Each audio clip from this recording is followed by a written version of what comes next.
María Eugenia, la primera pregunta es la siguiente. ¿Cuáles son los principales beneficios de la terapia de grupo en comparación con la terapia individual? Me parece muy importante tu pregunta, ya que podemos ver la respuesta desde dos perspectivas diferentes. Principalmente viendo al grupo como diferentes individuos con comportamientos totalmente diferentes, pero que se integran y se unen en busca de trabajar, ¿sí? Y conversando y logrando estructurar una dinámica. Y por otra parte, desde el paciente que conforma el grupo, es importante debido a que estos mismos pacientes logran ver la perspectiva de algún problema, conflicto o resolución a trabajar de diferentes formas y además de su problema mismo, porque en las sesiones de grupo por lo general se expresan situaciones difíciles de los pacientes y a su vez logran realizar ese sentido de pertenencia y empatía, y eso hace que el ser humano comprenda que es ser humano y que no es el único con situaciones difíciles. Hace que se vuelva un ambiente muy empático y beneficioso tanto para las personas que conforman el grupo como para el terapeuta. ¿Crees que tiene menos resistencia el trabajo terapéutico en grupo que individual? O sea, ¿crees que puedes minimizar la resistencia de un paciente cuando va a terapia individual y quizás se ve a sí mismo y quizás puede percibir un poco por su propia percepción de la realidad más juicio, aunque no haya juicio, y quizás en una terapia de grupo eso se diluye un poco? A ver, sí, entiendo tu pregunta y además de que la entiendo, la observo.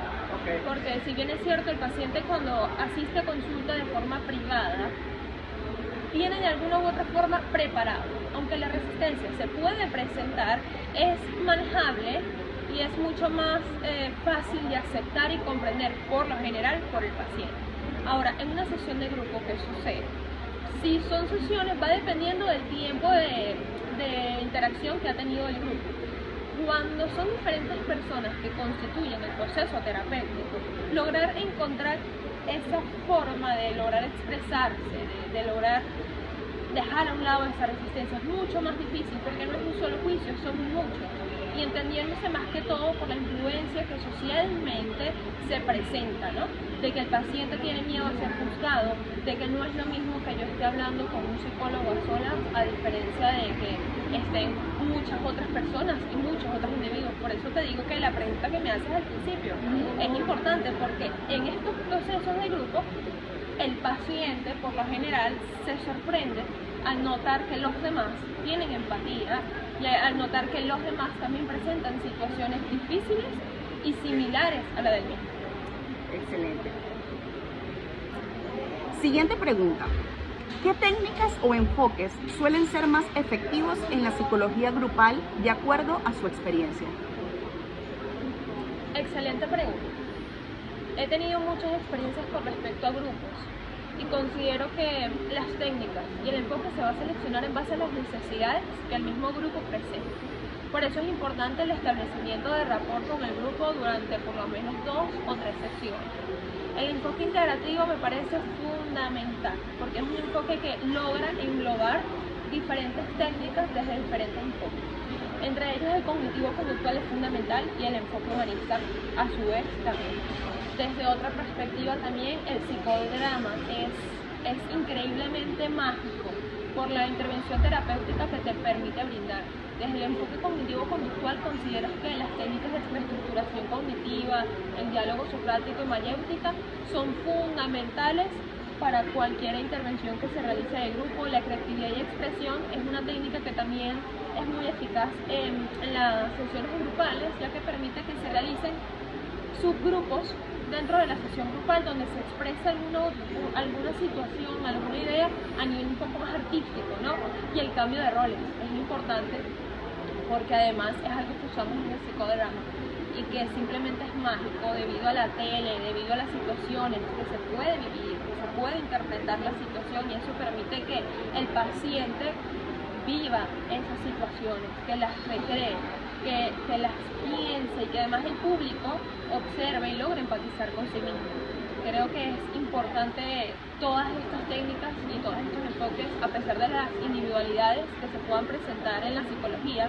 El enfoque integrativo logra reunir esas técnicas y enfoques basándose en lo que de verdad el grupo necesita. O sea, cuando me hablan de un enfoque integrativo, es que integra todas estas técnicas que me hablaste anteriormente. O sea, principalmente enfoque cognitivo, conductual y humanista. O que eso, de eso se resume el enfoque cognitivo, el enfoque integrativo, disculpa, sí. Él reúne y conjunta las diferentes técnicas desde estos enfoques y hace que simplemente el enfoque integrativo sea mágico, porque tienes una amplia gama de técnicas a escoger, ¿sí? Que son importantes, porque no todos los grupos y no todos los pacientes se van a presentar con las mismas necesidades. Hablaste que el rapport de las primeras sesiones era muy importante para determinar qué enfoque aplicar y que normalmente eso se consigue después de la tercera sesión, ¿ok? Sí, claro. ¿Eso quiere decir que hay un número mínimo de sesiones para trabajar en grupo? Dependiendo de la funcionalidad del grupo. Desde mi experiencia, tanto como paciente como psicoterapeuta, considero que sí, porque el grupo, como te digo, siempre se presenta algún nivel de resistencia, ¿sí? Siempre se va a presentar algún nivel de resistencia. Y el establecimiento de rapport es importante individualmente o grupalmente, porque es lo que nos va a permitir lograr tener esa confidencialidad con el paciente, esa seguridad del paciente, que es lo que nos permite que esa resistencia disminuya. Y en los grupos es muy importante.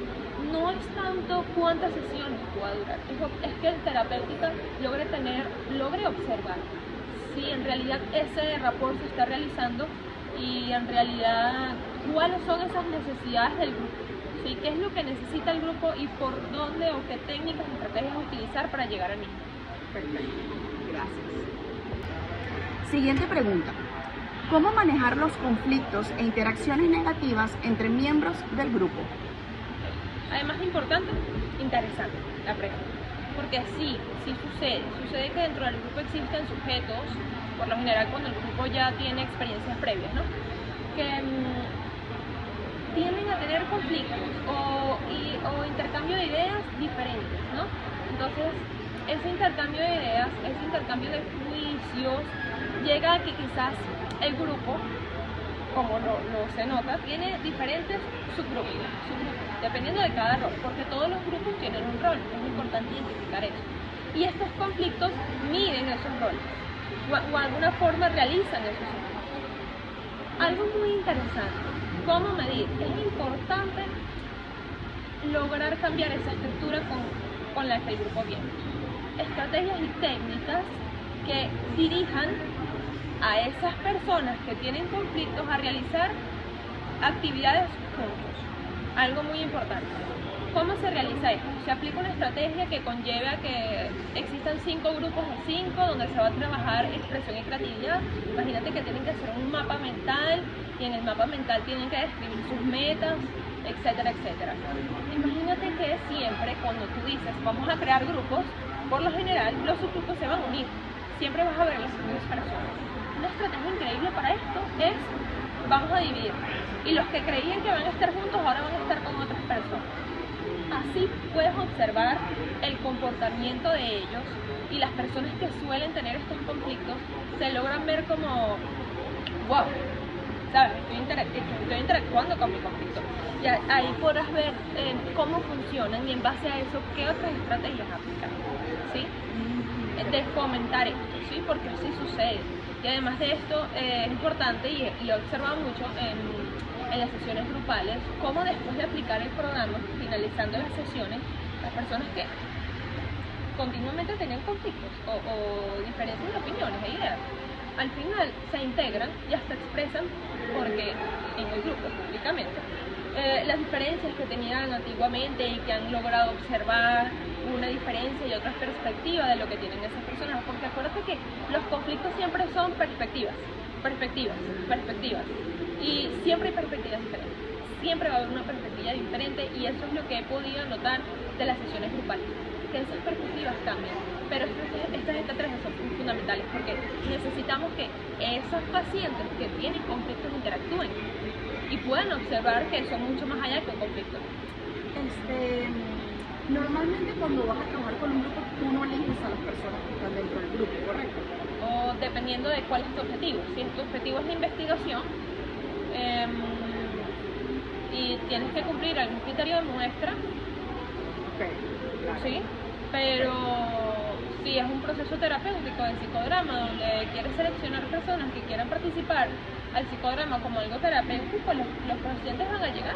No, tú no eliges a tu paciente te eligen a ti. Muchas gracias. Siguiente pregunta.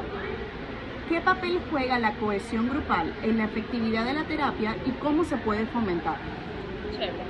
La cohesión grupal es importantísima, porque para que el proceso terapéutico del grupo fluya, es importante que el grupo tenga una sincronía, ¿sí? Y actúe en sincronía. Esta cohesión va a determinar cómo fluye el grupo, ¿sí? Si mi grupo está cohesionado, yo podré identificar qué lo fortalece y qué disminuye esta cohesión.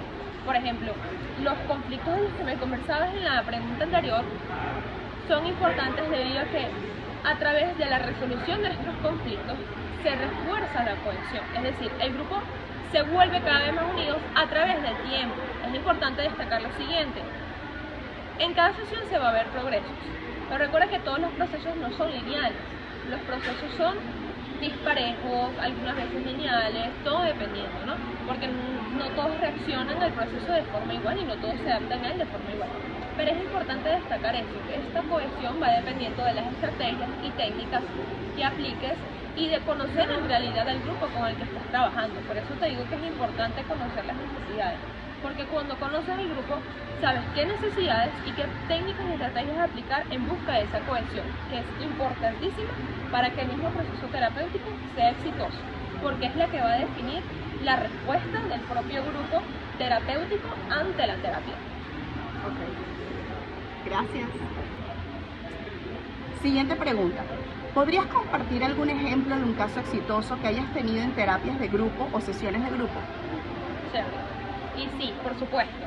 Mi tesis fue fundamental para mi evolución como terapista de grupo, debido a que fueron adolescentes, deportistas de una academia donde las variables eran habilidades sociales y además ellos tenían que cumplir con un criterio de muestra que era experiencias de bullying, ¿sí? Es importante que se realizó un estudio estadístico para identificar las mismas características y además de esto el nivel de habilidades sociales. Para nuestra sorpresa como terapeutas, y es algo importante, que tenemos que estar siempre preparados para lo que sea, fue que ellos mintieron en la respuesta de los test, absolutamente todos. Qué interesante. De 40 en como 30 mintieron en los test. ¿Y qué edad tenían este grupo? Adolescentes, desde 10 a 15 años, porque nos basamos en Papalia, ¿sí? Ella habla sobre las etapas de adolescencia y entre ellos está la edad de la que ella habla de adolescencia. Y es importante que ellos mintieron en los test, o sea, establecieron respuestas que no eran ciertas.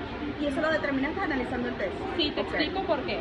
Se aplicó el programa y se logró observar, nosotros realizábamos informes, digo nosotros porque lo hice con un compañero, un colega, que realizábamos informes por cada sesión y cualitativamente, es decir, a través del verbatim y observábamos su comportamiento, el programa estaba siendo efectivo, porque las técnicas y estrategias que estábamos aplicando lograron realizar el trabajo que se estaba esperando a nivel cualitativo. La reestructuración cognitiva fue exitosa, además lograron ser expresivos y creativos. Pero ¿qué pasa? Cuando aplicamos el post-test, que es de nuevo en los mismos test que se aplicó al principio, en busca de observar los niveles, nos damos cuenta que la mayoría disminuye. Y decimos, stop. ¿Qué sucede? ¿Por qué? Pero como investigadores tenemos el objetivo de investigar por qué. ¿Por qué disminuye? Entonces fuimos observando y fuimos logrando entender en comparación a las primeras sesiones y a las últimas, que en las primeras sesiones su actitud era totalmente suspicaz. Verbatim, la psicología es para locos, mis papás me dicen que los psicólogos están locos, que si estoy aquí es porque yo estoy loco, que mis entrenadores me dicen que yo no venga, que esto no sirve, que no me va a servir para nada, etc. O sea, unas ideas fijas con respecto a la psicología y una deficiencia a nivel cultural. Ellos no lograban dominar los términos que estaban expuestos en los tests. Okay. ¿Sí? Y además, por ser bullying, a pesar de que estuvieron en los niveles más altos, mintieron en los ítems, ¿sí? En el de habilidades sociales también, y logramos identificar que este era el factor problema. Después de la aplicación del programa, identificamos que al final fue cuando ellos de verdad lograron expresar la verdadera respuesta a los test, porque al principio simplemente fue una mentira.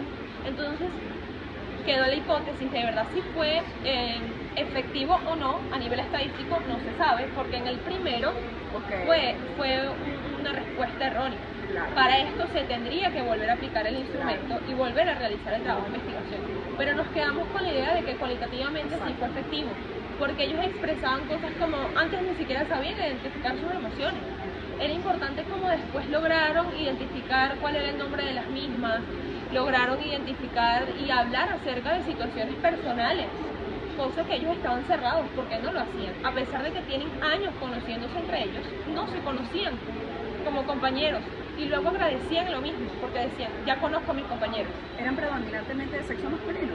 Todos eran de sexo masculino y estaban predispuestos a que hablar de lo emocional no era primordial, porque para ellos todo era disciplina y soy deportista, ¿sí?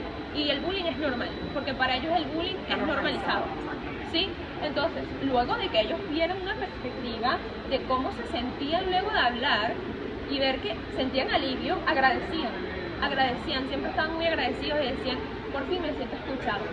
Y expresaban cosas como agradecimiento, como wow, conozco a mi equipo. Y como te dije, las sesiones grupales son importantes porque el paciente logra ver perspectivas diferentes y logra observar que no solamente él mismo tiene problemas y situaciones difíciles, que los demás también.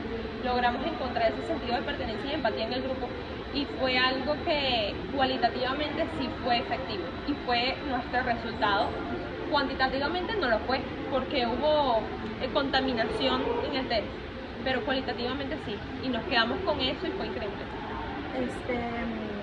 El objetivo, para refrescar, era el desarrollo de habilidades sociales. Fortalecer las habilidades sociales en adolescentes deportistas con experiencias de bullying. Y para fortalecer se tenía que mantener los datos o aumentar. Y algunos se mantuvieron y disminuyeron, hay algunos que super mega aumentaron, entonces estaba como un desnivel, ¿sí? Si hubiese sido efectivo, la mayoría hubiese aumentado, se hubiese mantenido. Y hubo varios que bajaron, otros se mantenieron, otros aumentaron. Había mucha irregularidad con respecto a los datos. Bueno, muchísimas gracias por tu participación. Tiene si se viendo por allá la pantalla. Ok, yo voy a editar lo que pasamos anteriormente, que eso quedó bien. Okay. Ajá, y lo voy a hasta la parte que me equivoqué. Pero... Ok, Mariela. ¿Cuál ha sido el mayor desafío que has enfrentado al intervenir en un grupo con dinámicas disfuncionales y cómo lo abordaste? Ok, en las dinámicas de grupo, lo que provocamos nosotros, lo que esperamos nosotros, es que realmente existan las crisis y la proyección o la identificación de los miembros del equipo o del grupo. Cuando nosotros hacemos un grupo disfuncional, nos referimos a que tenemos realmente un motivo de consulta único, como por ejemplo la disfunción del alcoholismo, la disfunción de estar en duelo. Entonces, todos tienen un familiar en duelo, por ejemplo, ¿no?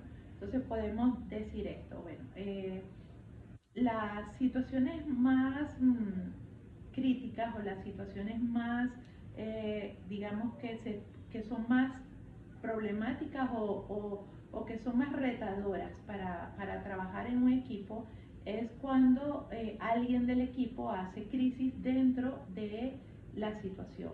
Entonces todo el equipo se debe replegar, todo el grupo se debe replegar y dejar que el terapeuta sea el que maneje esa situación.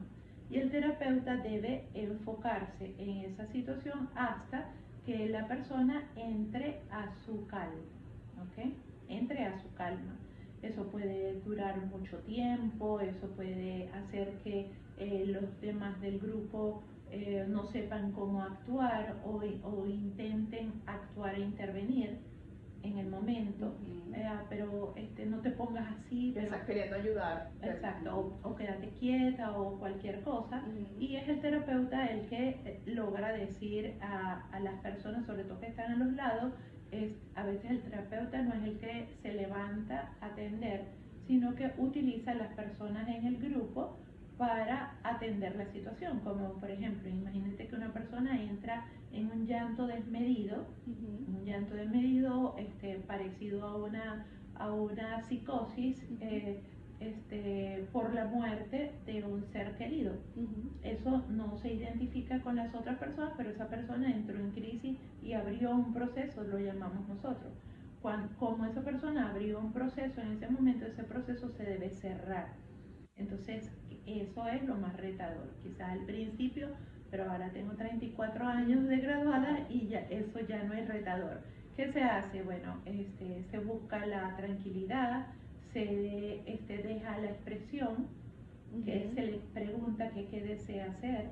En ocasiones es deseo acostarme, o deseo caminar, o deseo gritar, o deseo llorar, entonces se le da como cumplimiento a su deseo en ese momento, para que ella sienta que todos estamos con ella, ¿ok? De ser así. De acordarme algún desafío, quizás fueron esas primeras instancias donde las personas abren sus procesos y sabemos que tenemos que cerrarlo allí, esperar que se calme, en ocasiones hacer contención, que es abrazarla por la parte de atrás, así como que hasta que la oxitocina haga su función químicamente interna, y la persona logre entrar otra vez en el mood del grupo. ¿Se debe sacar a la persona? No, se debe seguir y se debe mantener allí. Y luego se debe hacer un feedback, o sea que alguien le quiere decir algo a la persona, alguien tú quieres escuchar que sí, entonces alguien le quiere decir, y eso es sanador. ¿Cómo sabes que se cerró cuando la persona entró en calma? Cuando la persona se estabilizó y se regularizó. Sí, cuando regulariza su respiración, cuando la piel es de color diferente, cuando puede respirar con calma. Entonces nosotros buscamos que después que se exprese, porque tiene que expresar primero qué es lo que tiene. La mayoría de las personas en duelo, por ejemplo, recuerdo que quienes no han hecho cierre de procesos, o los duelos son no elaborados, es porque manejan alguna culpa. Entonces ahí expresan la culpa, quiere seguir hablando de eso, ¿sí?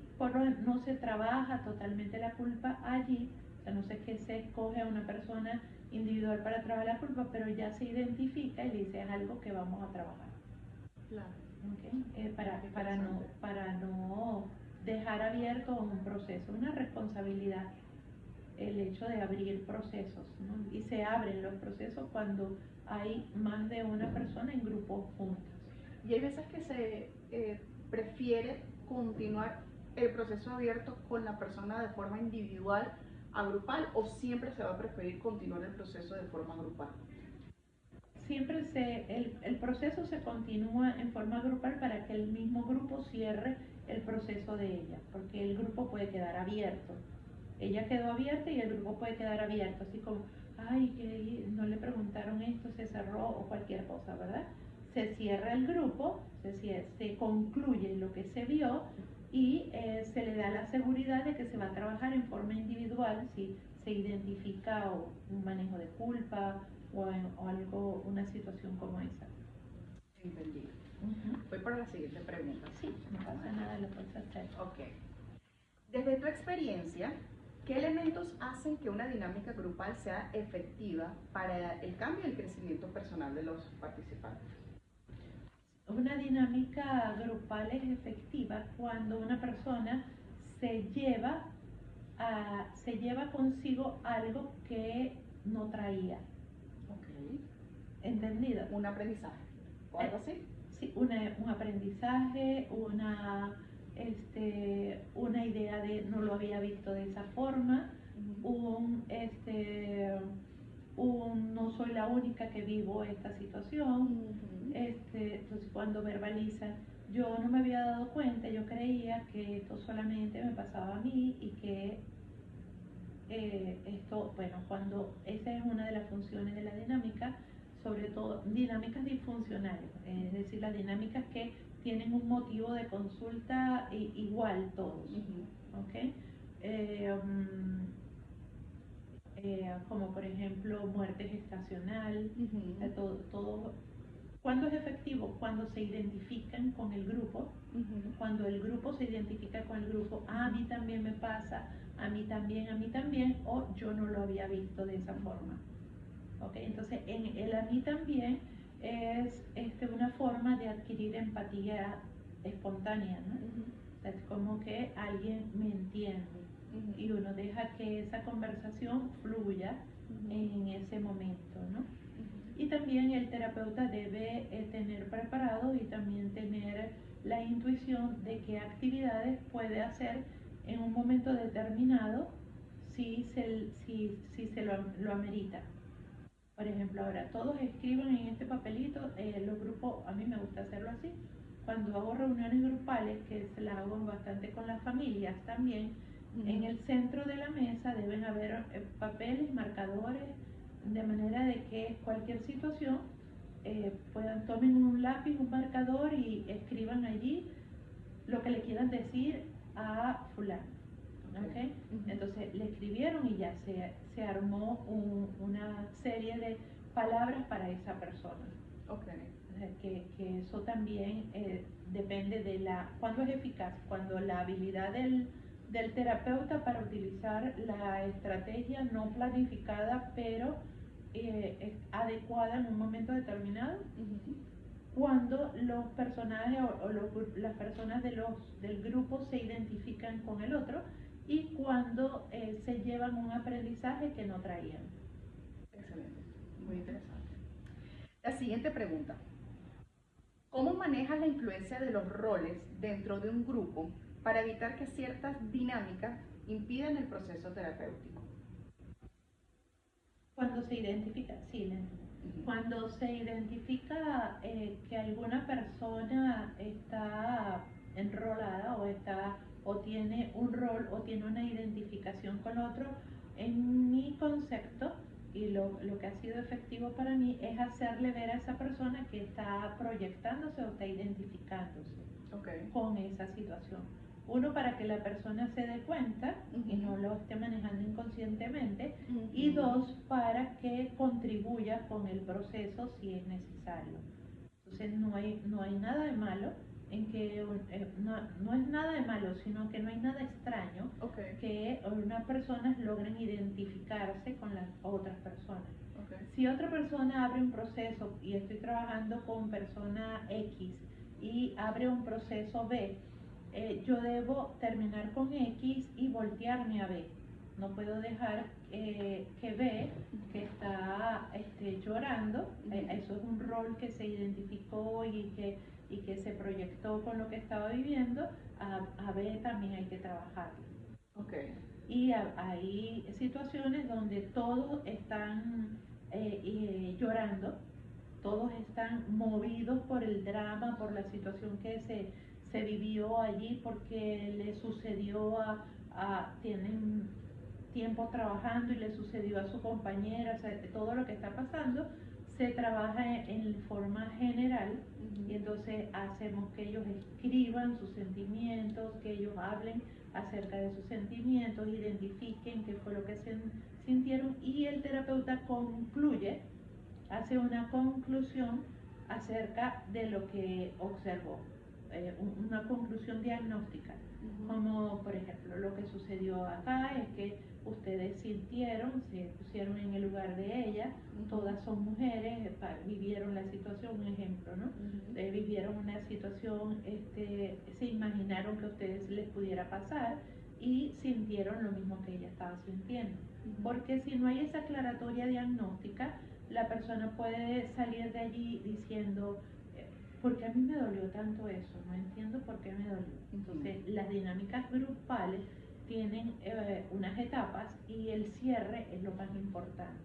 O sea, que no lo ves como que eso impide como tal el proceso terapéutico, sino que forma parte del proceso terapéutico y Sí. lo que hay que manejarlo adecuadamente. Imposible que alguien no se proyecte Ok. en una situación, Ok. en una situación de grupo. Si está Ok. metido en el grupo, es imposible que no se proyecte. Exacto, pero eso no va, o sea, esa alteración del proceso no es algo como tal que lo ves como negativo, como que está afectando el proceso terapéutico, sino que es esperado y lo que tenemos es que manejarlo Hay adecuadamente. que saberlo manejar, las dinámicas de grupo son impredecibles. Okay.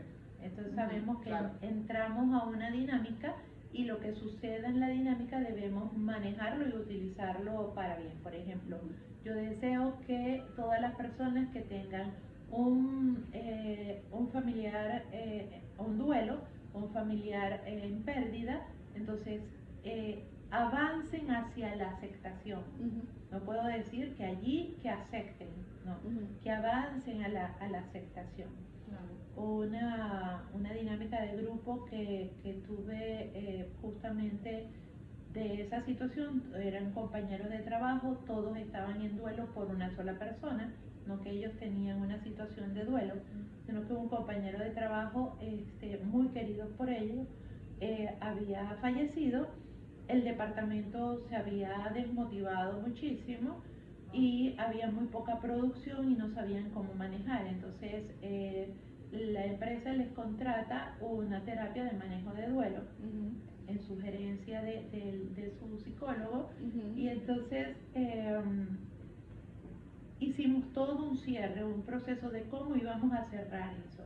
Entonces todos dijeron cosas de la persona, todos situaciones agradables, situaciones todo, porque me da tristeza que no esté, porque y cómo manejamos la injusticia y cómo manejamos la tristeza en ese momento.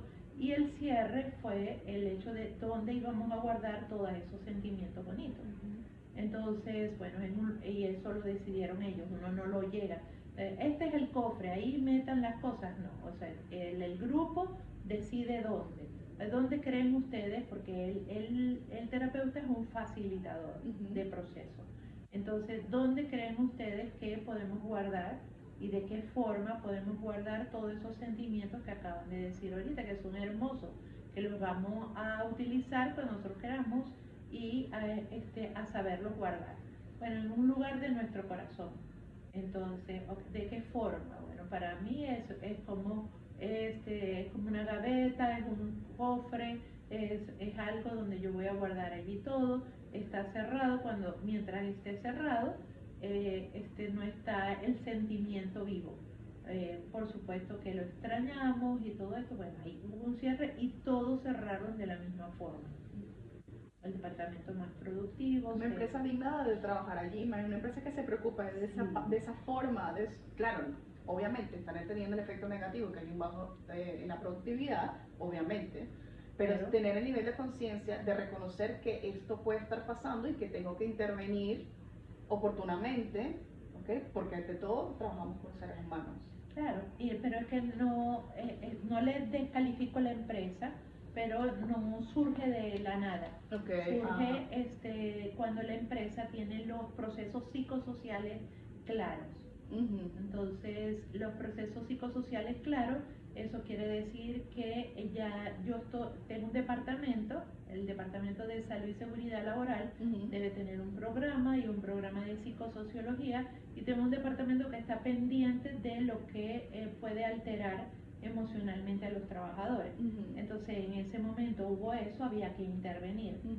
Entonces, es una empresa, y no es una, son varias empresas aquí de la zona que la trabajan. Ese es mi trabajo como consultora. Sí, espectacular, ¿no? Maravilloso. Sí. Por eso sé de que esto vale oro, o sea, porque la experiencia está allí, o sea, no creo que hubiera conseguido alguien mejor, de verdad. Gracias.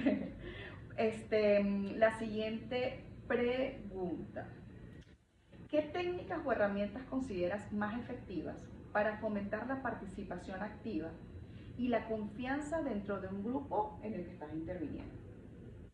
La participación activa y la confianza. La confianza y la participación activa. A ver, el ser humano necesita sentirse cómodo donde está. ¿Okay? Entonces, primero tiene que reconocer y recorrer todo el lugar alrededor de él, como 1 metro o 3 metros alrededor de él, tiene que saber lo que hay, lo que está. Por eso que los lugares, mientras más desocupados estén, mucho mejor, porque Una persona puede sentarse allí y sentir que de pronto hay una corneta negra allí, pero no sabemos qué significa, o si él está incomodando o no. Entonces, primero que el grupo debe sentirse totalmente cómodo, y a eso lo llamamos nosotros rompehielo. El rompehielo es el hecho de poner cómodo a todo el equipo, saber que se sienten cómodos, que se rieron, que están moviéndose bien o que están de esta forma. Siempre tiene que haber un rompehielo antes de entrar a la participación activa y la confianza entre todos, ¿no? La actitud del facilitador es muy importante, con la seriedad con la que tú dirijas y tomes y hagas las primeras intervenciones, como por ejemplo, aquí estamos para esto, se plantea el objetivo, y el objetivo debe ser muy claro, debe ser específico, para que las personas sepan por qué están allí. Entonces, la razón es, voy a necesitar de la colaboración de todos ustedes. Eso invita a la participación, pero el hecho de que entre ellos también se conozcan invita a la participación, porque yo puedo estar así, pero no la he visto, pero estoy de reojito viendo aquí a la de aquí o al de aquí. Entonces, las primeras actividades son actividades de, ahora pónganse en pareja, yo hago esto. Todos los fines de semana hago este trabajo de dinámica y empiezo de esta forma. Ahora vamos a que ustedes se conozcan entre ustedes, ¿no? Entonces, reúnanse en pareja o en 3 o en 4 cuando depende como yo les diga, pero entonces primero ustedes van a decir una travesura infantil. ¿Ok? Entonces, uno, que la pregunta no se la esperaban. 2, que da mucha risa. No, que me dijiste y se me iluminó la cara de solamente escuchar que dice esa pregunta. 3, que cuando compartes con la otra persona algo de muy íntimo, ¿no? O sea, Claro, te conectas. Sí, yo me escapé, y le robé el carro a mi mamá, o cualquier cosa que pueda ser una travesura, y se ríen entre ellos, y luego los mezclo otra vez hasta que vuelvan a hacer otra pregunta, como por ejemplo está la travesura infantil, cuenta algo que el grupo no sepa de ti, y sobre todo si son compañeros de trabajo, creen que se la saben todas, pero bueno, no sabían que yo cocino, o no sabían que yo pinto, o no sabían que yo hago esto, ¿verdad? Esa es otra pregunta, así que invita a la participación, pero el contacto entre ellos, eso ayuda. Volvemos entonces al objetivo, y ya ahí tengo el equipo que es completamente mío, hacer todo lo que yo quiera hacer. Está entregado ese equipo. Así es. Maravilloso. Ok, la siguiente pregunta. ¿Cómo manejas las resistencias o el escepticismo de algunos participantes hacia la terapia grupal, y qué estrategias utilizas pues para motivarlos o involucrarlos activamente con el proceso grupal? Se parece esto que estamos haciendo. En una de las dinámicas me doy cuenta, tenía como 40 personas, y si éramos 3 facilitadores, pero me doy cuenta que hacía las preguntas y había una rencilla entre un grupo y otro grupo, ¿no? Entonces yo no me había dado cuenta de eso era la sorpresa que ellos me traen. Esas son cosas retadoras, ¿verdad? Entonces, cuando quedaban así en el grupo, porque era al azar, ahora reúnense con alguien que no se hayan reunido. La idea es hacer entre todos que tengan contacto. No respondían las preguntas. Entonces me di cuenta de eso. O voy al grupo o les pregunto qué dijeron en tu grupo, qué dijeron en tu grupo, qué dijeron en tu grupo, y tenían que decir obligatoriamente algo. Eso hay que estar pendiente. Cuando hay resistencia, yo confronto. Okay, así como puedo confrontar, como estás incómodo, ¿quieres estar aquí o quieres estar afuera? tú puedes estar afuera, no hay ningún problema, no es obligatorio que participes acá. Ujú. Si la persona está, se ve realmente incómodo después de haber hecho todos los rompehielos y todo esto, ¿no? Exacto. Sigue incómodo. Ujú. Luego, si la persona dice que quiere quedarse acá, me encantaría que formaras parte de nosotros y Ujú. participaras. Entonces, Ujú. la invito a participar. Eso me ha pasado también. Ujú. ¿Qué opinas tú?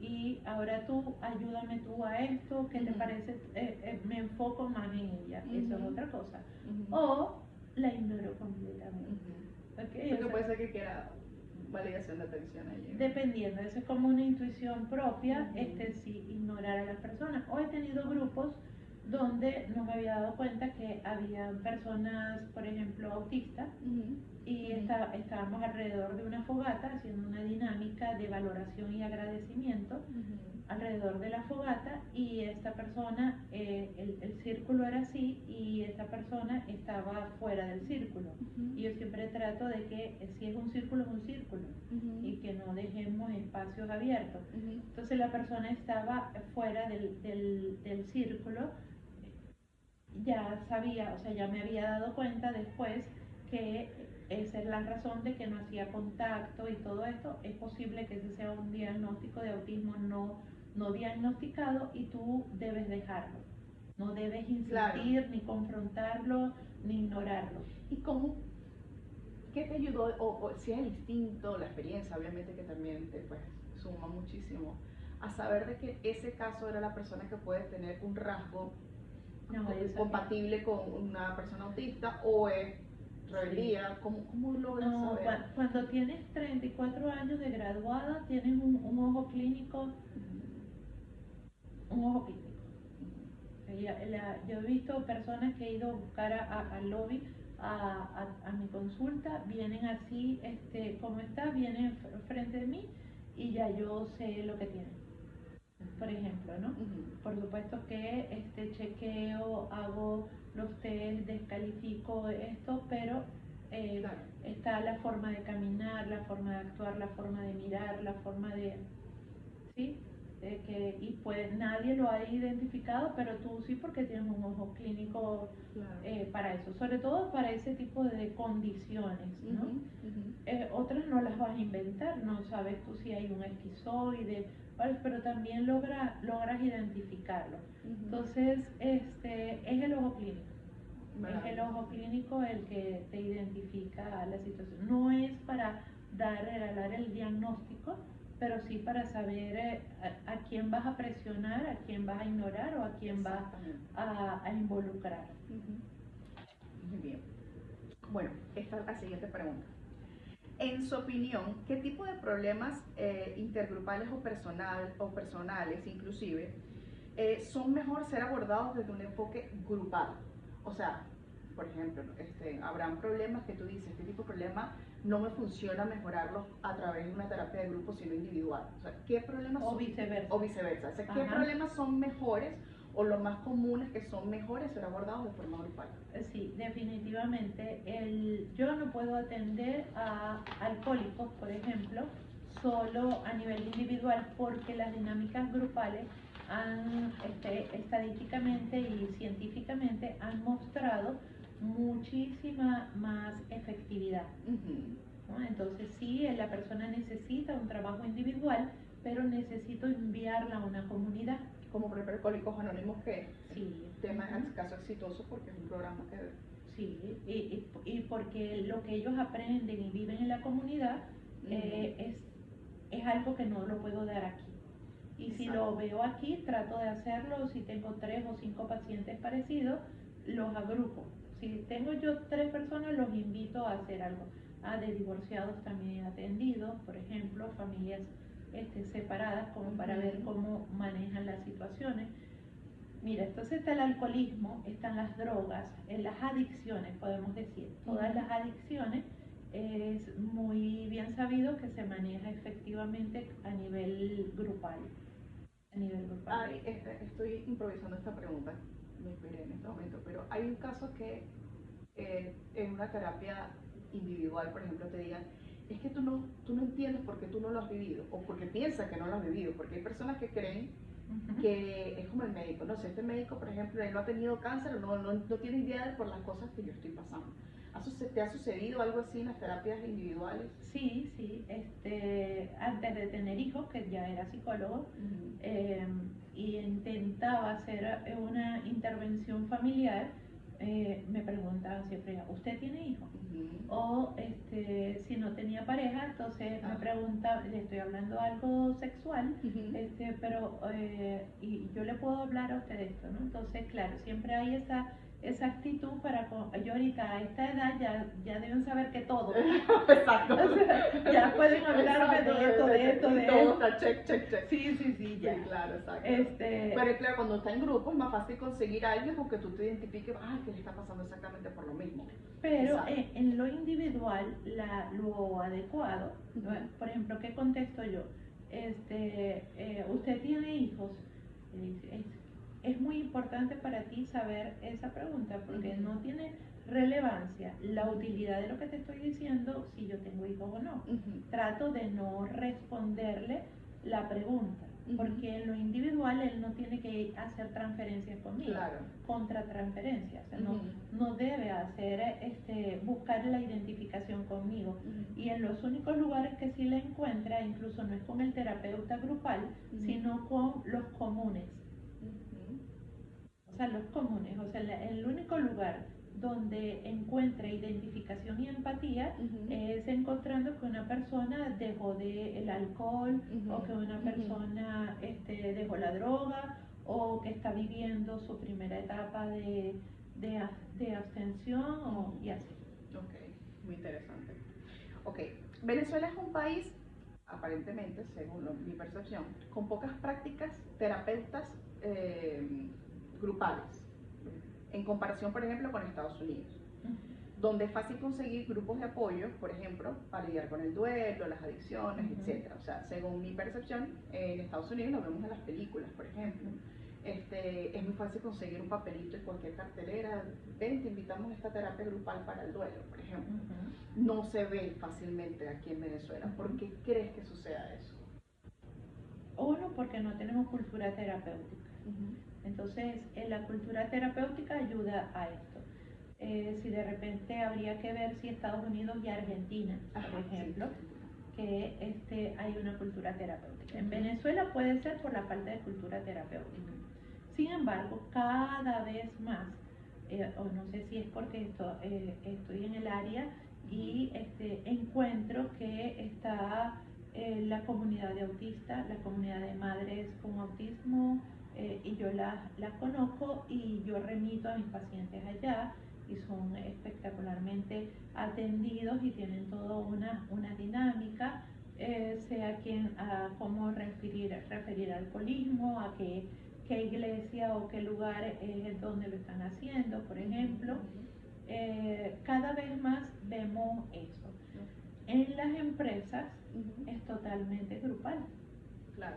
Bueno, aunque en mi empresa hay un producto que se llama psicoterapia empresarial, que es lo individual dentro de la empresa, pero en las empresas se trabaja totalmente grupal, porque trabajamos liderazgo, grupos, equipos de trabajos efectivos, todo lo que tiene que ver con el reconocimiento, como la actividad de las calcomanías que hablamos hace rato es de reconocimiento y recompensa, pero está unida a un programa de psicosociología donde se sabe que en esa comunidad poco ellos se reconocen entre ellos. Por eso es que la actividad fíjate que eso es grupo, es 400 personas.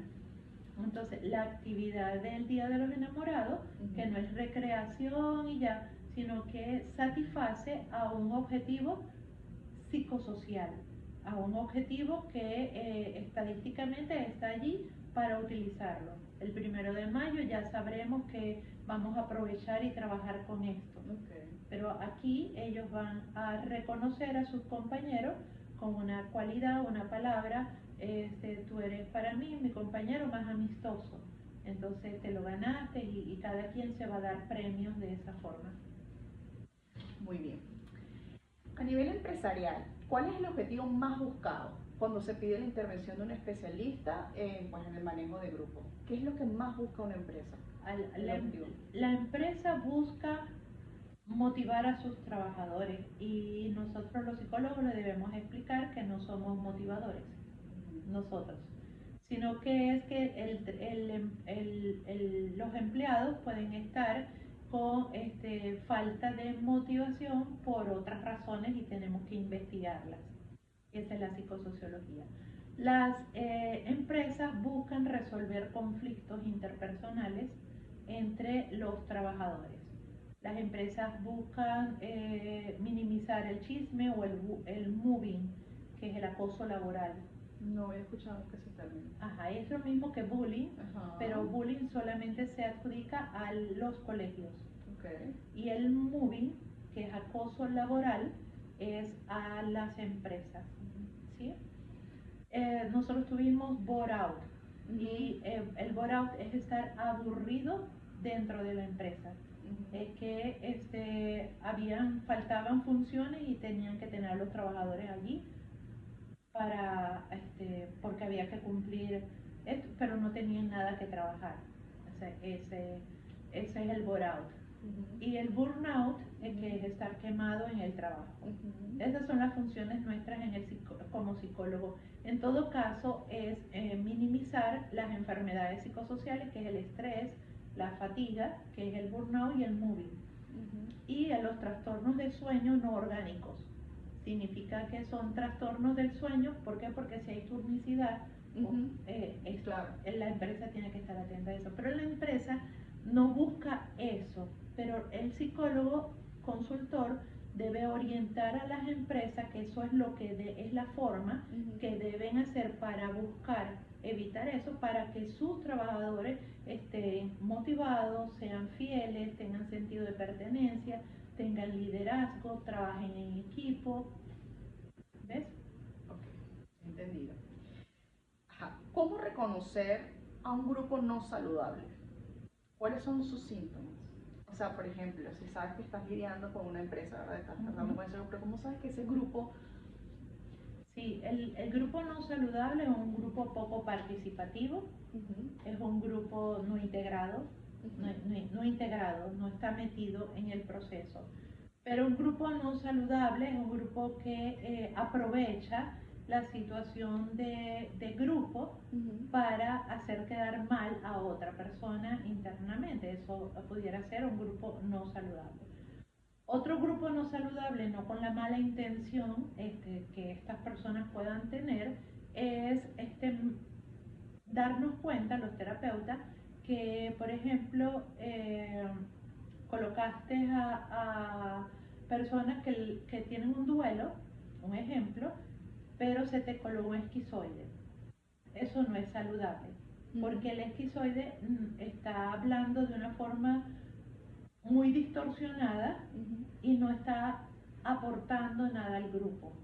Y ahí tú te diste cuenta que la dinámica no funciona de esa forma, porque no hay homogeneidad, que es importante tenerlo. Y en contraposición con esta pregunta, ¿cómo identificas un grupo saludable? El grupo que está interactuando, el grupo que está aportando de sí, el grupo que está abierto, que tiene confianza entre ellos, el grupo que tiene integración, ¿sí? y que cada vez sean más homogéneos, que encuentren sus puntos comunes. Eso es importante que todos sepan, bueno, aquí estamos todos los que tenemos esta misma característica y de esa característica vamos a trabajar, vamos a ver cómo la hemos lidiado, vamos a ver cómo la hemos trabajado, qué opinamos. Un grupo saludable es el que respeta los tiempos. El terapeuta también tiene que saber, eso es lo más crítico de manejar, los tiempos y saber interrumpir a la persona. Entonces, cuando las normas en los grupos, por las normas iniciales de los grupos son muy importantes, entonces en las normas está respetar los tiempos al verbalizar. Entonces no es que voy a participar y voy a hablar 2 horas, porque pierde la armonía del grupo. Entonces en las normas está tu participación debe estar acorde con el tiempo que diga el facilitador. Okay. Entonces, si yo digo, con una palabra digamos esto, no puedo permitir que una persona me diga 10 palabras. Claro. Tengo que decirle es con una palabra porque así es la dinámica. ¿Ok? Entonces, o tienes un medio minuto para contestar tu pregunta, o tienes corto tiempo para... Exacto. Seguir las instrucciones. Pero que el facilitador lleve los tiempos. Perfecto, bueno, eso es todo. Muchísimas gracias, de verdad. Gracias, gracias, gracias. Y bueno, espero que disfruten este contenido. Aquí, edito.